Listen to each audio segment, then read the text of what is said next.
Hello everybody, it is Emery48 here, and welcome back to another Star Wars media video. We continue along in the Legends timeline at 22 BBY with Shatterpoint by Matthew Stover. This is in month 6 after the Battle of Geonosis. Prologue, The Clone Wars by George Lucas. The prologue gives a backdrop and background of the entire Clone War.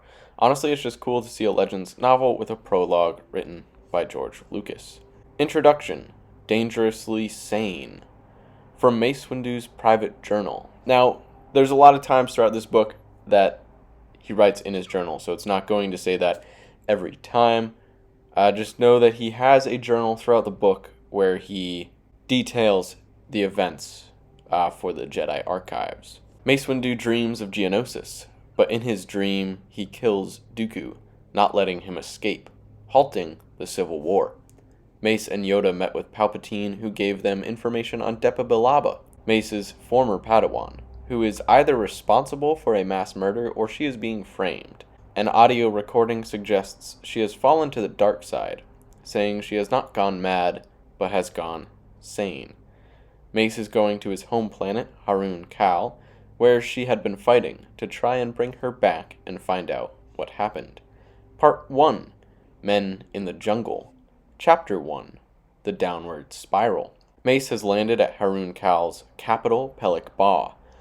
This continent is the only inhabited landmass on the planet because of the toxic ocean that covers much of the planet. The indigenous people of Harun Kal are all force sensitive. The Kuran are the indigenous people and live as a tribe.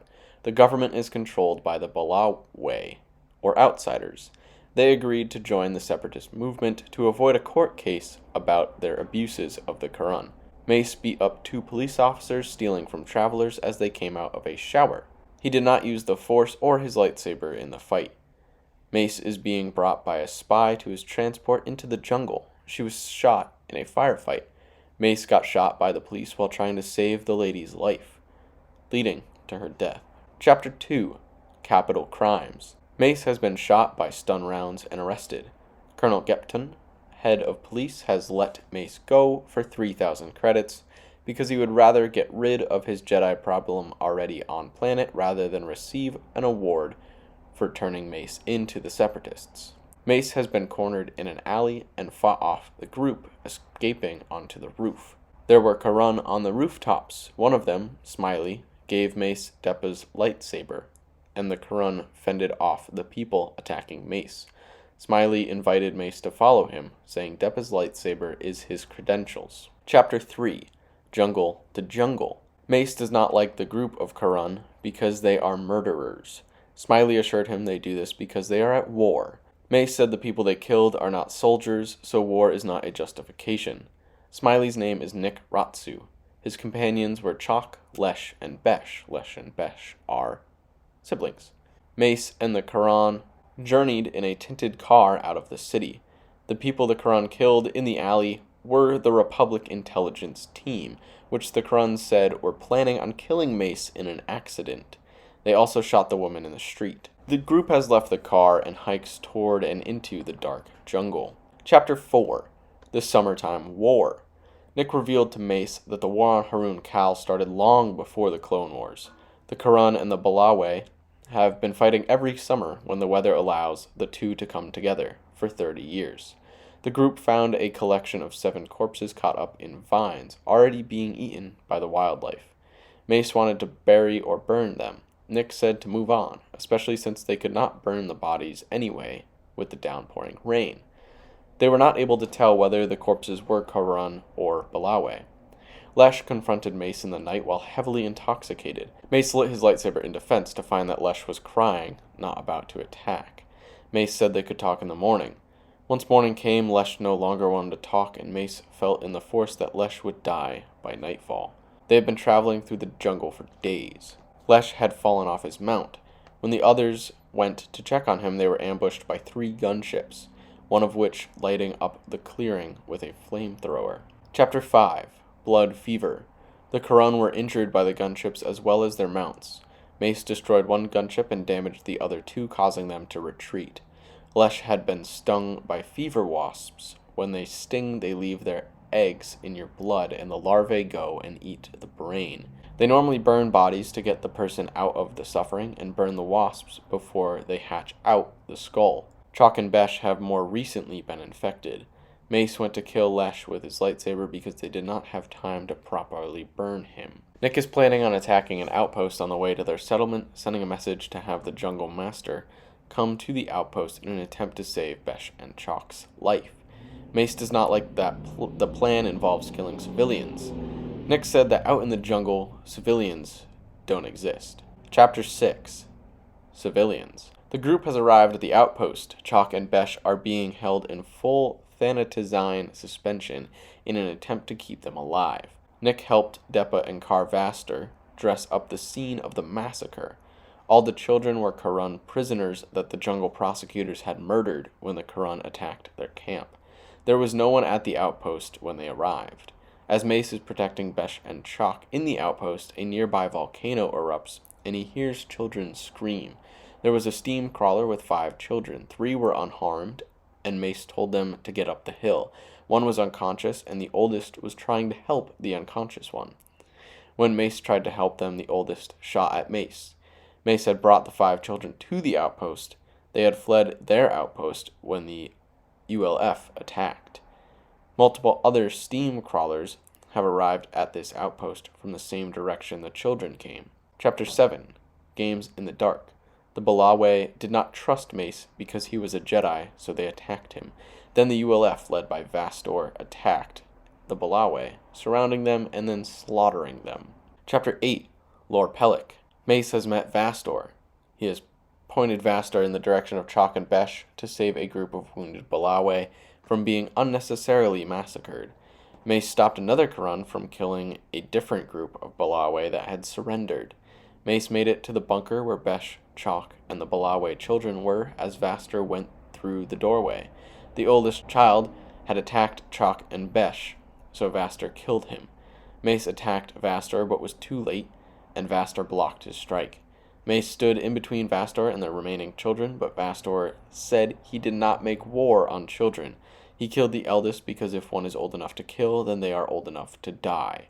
The Kuran sacrificed their prisoners to the jungle in a practice of jungle justice. People are sent into the jungle with nothing, no clothes, no food or water, no supplies, nothing. If they survive, then they are free. Nick had the 4 surviving children with him. Mace did not leave the outpost even when the gunships arrived in the morning. He did get up when Deppa spoke behind him. She is a mess, hair chopped with a knife and scraggly, a bead that was put in her skull as a youth for her religion before becoming a Jedi was ripped out. She had a blindfold covering her eyes, and her skin is extremely weathered and wrinkled. Part 2. Victory Conditions. Chapter 9. Instinct. Mace intends to save Deppa from where she has gone. Mace believes that he and Vastor are natural enemies. Mace met up with Vastor, who told Mace that Deppa wanted to speak with him and that she is an hour's ride away and no longer walks. Mace is confused because he thought that he and Deppa had just fought off the gunships together, but Vastor revealed that that was a Force dream and he had actually fought off the gunships alone. The ULF are very wounded. They raid only to gather supplies, as none are provided for them by the Republic. The militia have begun gunship raids at night as well as during the day to keep the Kuran awake at all hours. Mace has grown to respect Nick for what he did in attempts to save Besh and Chalk, which I believe have been saved, but I have not heard much of them since they left the outpost. Deppa told Mace in a flashback that he was a great keeper of the peace, but he is a terrible general, and that is why so many died at Geonosis. Mace refused to follow Vastor and the Kuran all the way to Deppa.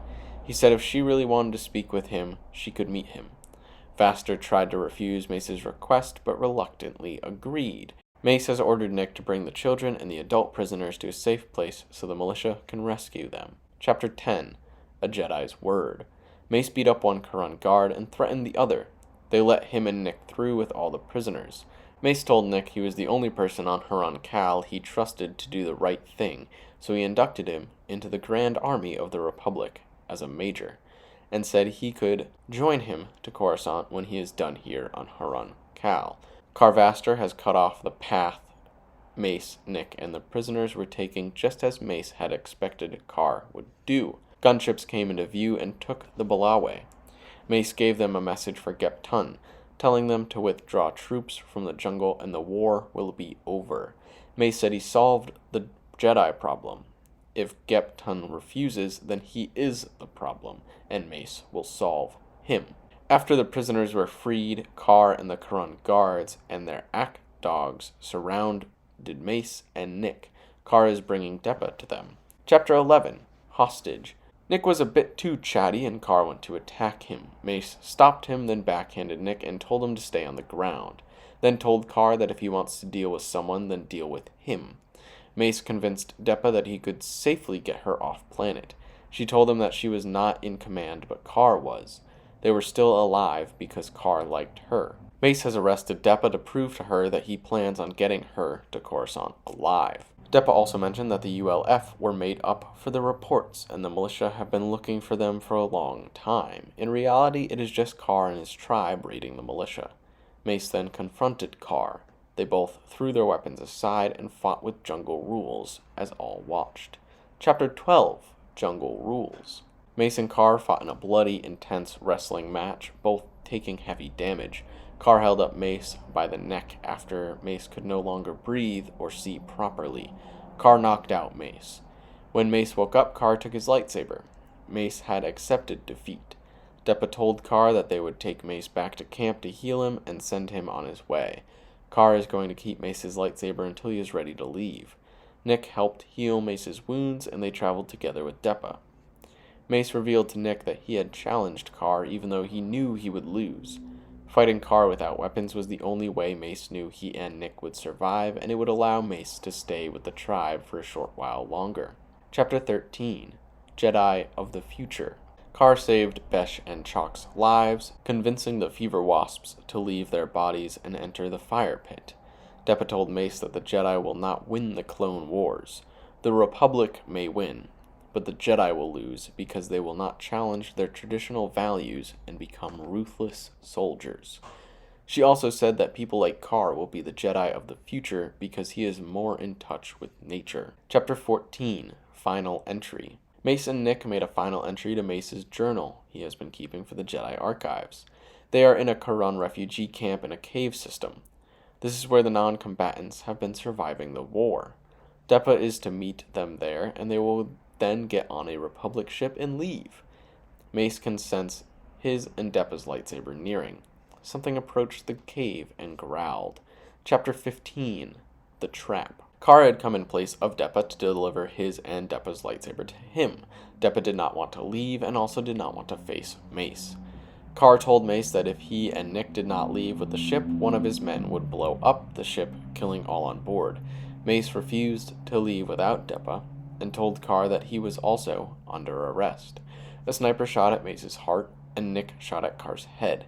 Mace shoved Carr off the cliff so he could get his lightsabers, and he deflected the sniper shot.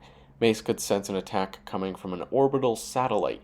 The militia somehow knew where Mace was whenever he activated his lightsaber. They had been letting him live while he dealt with Deppa, but now they can attack the Kuran hideout. Mace alerted Carr and Nick to the incoming strikes and gunships. They all ran back into the caves. Part 3. Shatterpoint. Chapter 16. Shockwaves. Mace, Nick, and Carr ran into the caves. Mace saved Carr from a slab of rock that had pinned him. They are bringing the innocents to the bunker. Mace is awaiting the Republic ship and clone troopers to assist in the fight against the militia. The Republic ship in orbit was under attack from Trade Federation's droid starfighters and would not be providing on-planet backup anytime soon. Mace ordered the Republic ship to send all troops to the surface. Chapter 17. Seeker. Mace gave Deppa back her lightsaber so they could defend the clone troopers shortly landing and the Kuran in the caves. Carr and his guards are going to help. Chalk is also gearing up to join the fight. Besh is likely going to die from the stab wounds that got infected. Chapter 18. Unconventional Warfare. The militia had well over 10 times the amount of force and firepower heading towards the caves compared to the Kuran. Carr and his militants, with the help of Mace and Deppa, were having great success against the militia. Then 3 gunships unleashed flamethrowers on the battlefield. 12 landers with 60 clones each are approaching the mountainside, followed by droid starfighters in pursuit. Mace attacked one of the gunships and took it over for their use. Deppa used her lightsaber and maces to deflect the shots from the remaining 2 gunships back at the gunships, destroying both. Chapter 19, Ship to Ship. Deppa, Car, and Chalk have jumped out of the gunship. Mace and Nick stayed. Deppa, Car, and Chalk have taken over another gunship. Mace and Deppa's gunships fired all their missiles on the droid starfighters at the same time. Mace had ordered all of the clone ships to stop firing at the droids. This fooled the droids into thinking all of the militia gunships were now enemy ships. Mace and Nick bailed out of their gunship moments before droid starfighters destroyed it. Mace held Nick as they free fell to Deppa's ship. Mace saw all the bodies in the ship of the former crew. The command ship for the droid starfighters realized they were fighting with the militia. They called back the starfighters, and the militia gunships retreated away from the dogfight. Mace contacted the clones and gave them orders that stunned Deppa. Mace is determined to end the war on Harun Kal within 12 hours. Chapter 20, Deadrick. The Kuran and the clones, led by Deppa and Mace, took control of the Palk spaceport in less than 7 minutes. Droid starfighters began coming towards the spaceport. Gepton called, asking for their surrender. Mace struggles to talk with the clones, especially when their helmets are off, because all he sees is Jango Fett.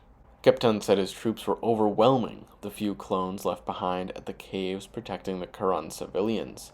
He had other troops digging out the entrances that had caved in intentionally. If Mace surrendered, he would stop the attack on the caves. Mace said they would discuss and call back. Mace, Nick, and Chalk are headed to Gepton's location.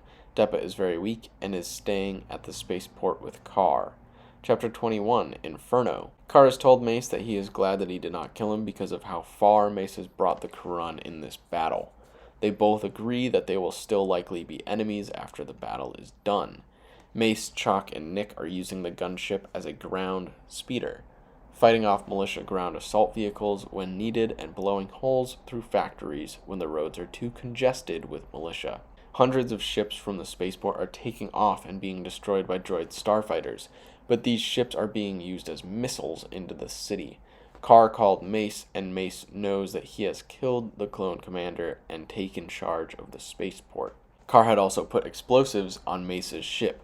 Mace, Nick, and Chalk, who is now very badly injured from a projectile while they were fighting militia ground assault vehicles, jumped out of the gunship. Chalk died from her injuries when they ejected from the gunship. Mace and Nick looked over the chaos of the city, and Mace decided to surrender. Chapter 22, Surrender.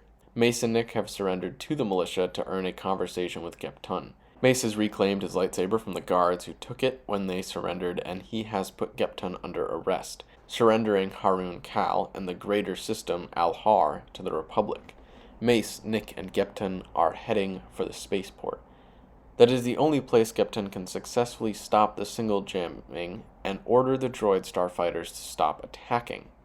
Some clones spotted Mace on approach and told him they had been informed that he had died. Mace has got the clones on the ground back on his side, and they are preparing to breach the bunker that likely holds Deppa, Car, and all of his ACK guards. Chapter 23, The Hard Way. The bunker was filled with darkness. There was bodies everywhere. Car and the ACK guards had brutally killed all of the militia, security, and prisoners in the bunker. Deppa faked her death and stabbed Mace in the guts when he got close. Mace yelled for Gepton and the clones to enter the bunker. Deppa and Mace battled while the clones fought with the Kuran, trying to move Gepton through the bunker to the control console. Nick killed 3 of the ACK guards, but the last one struck him with the vibro shield, heavily wounding him. Nick slumped against the wall. Gepton was able to withdraw the droid starfighters as dawn came. Deppa snapped out of her trance and apologized to Mace. She tried to kill herself, but Nick shot her lightsaber out of her hand, keeping her alive. Then Mace saw how wounded Nick was. Mace wounded Car with one of the fallen ACK guards' vibro shields. It was enough to stop Car from fighting. Mace arrested Car. Mace heard Gepton call from the room below the bunker, asking if it was over and if they had won. Mace heavily wounded, looked around the room, seeing all bodies slumped to the floor, either dead or unconscious, and responded saying he was the only one left standing. Afterward, the Jedi's war. Kepton has volunteered to join the army of the Republic, and Mace has put in a good word for him joining the Republic intelligence. He had bluffed about attacking the Kuran in the caves. He was not doing that. It was just something to lure out Mace. Nick is recovering in a med center. Kar's wounds are also healing. He is being held in the Jedi Temple awaiting his trial for crimes against civilization, which is a crime that has not been prosecuted in 4,000 years since the days of the Sith War. Depa will also face charges against civilization if she ever becomes mentally stable enough to stand trial. Her physical wounds have healed, but she has not spoken since she returned to Coruscant. Mace reflected on Geonosis again, knowing that he had done the right thing. They could have won the Clone War by bombing the arena, but they would have lost the Jedi War against the Dark, because Anakin is the chosen one, and no matter how many Jedi are left, as long as Anakin is one of them, they will always have hope against the darkness. Equipment. Equipment is a short story by Matthew Stover, the author of Shatterpoint, and takes place at the same time as Shatterpoint. This short story is in the point of view of an auxiliary heavy weapons specialist, Clone Trooper 6774. CT-6774 was a gunner on one of the ships landing on Harun Kal from the Halleck. CT-6774 destroyed a handful of droid starfighters during the space battle over Harun Kal. He was the gunner in one of the bubbles in one of the gunships. His bubble was shot off the ship, and he was rescued after the battle was finished, still floating through the former battlefield in his bubble. I really like this book. It shows a really deep inside of Mace Windu, a lot of conflicting feelings that you don't really get to see throughout the movies. Mace just seems like a very stoic person through the movies who knows what's going on and is well informed. He's battling with just as much as everybody else, and I think this book does a really good job of showing that. The short story was a nice little addition. Honestly, I think it could have been a section of a chapter during the space battle, but I can see why they didn't want it in the overall book, because it kind of takes away from that story, but still plays on the story, so it was a nice addition at the end. This book was good. It got dark, it got deep, it went dark in ways that didn't involve the Sith, which is really fun to see in a Star Wars novel. That's all I have for Shatterpoint. Let me know what you thought down below in the comments. Thank you everyone so much for watching, and I hope you have a wonderful rest of your day.